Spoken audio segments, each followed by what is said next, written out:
គ្មានខ្លាចសើចលេងជាមួយម៉ាក់មិត្តភក្តិរាក់ទាក់ពីកែវឡើងក្តៅចិត្តចាប់ផ្ដើមហោះមុខញញឹមតែបន្តិចក៏ចាប់ផ្ដើមកំហ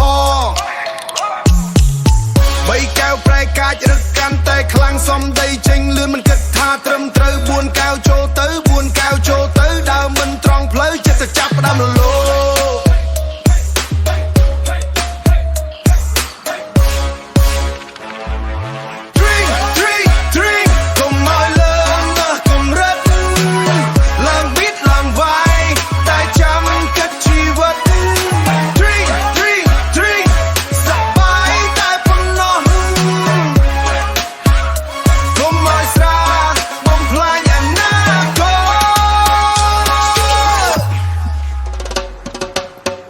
5កែវចូលហើយអង្គុយលែងឈរ6កែវចូលវឹកវរភ្លេចខ្លួន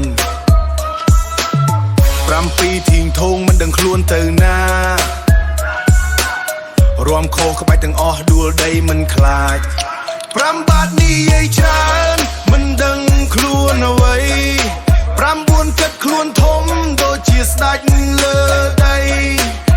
ដល់10កែវហើយរាងកាយរងគួរភ្លេចគ្រប់អ្វីទាំងអស់មិនស្គាល់ខ្លួនឯង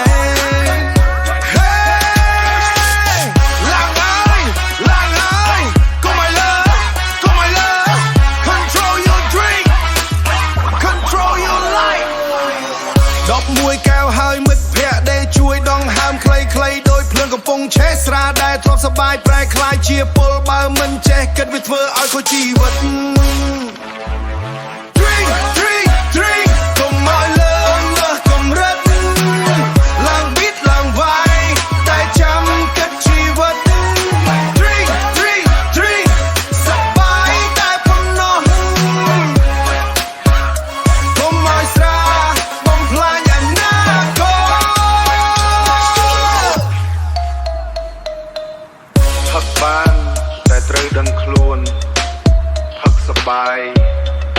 តែកុំភ្លេចគិតជីវិតយើងមានតម្លៃ Don't let the drink control you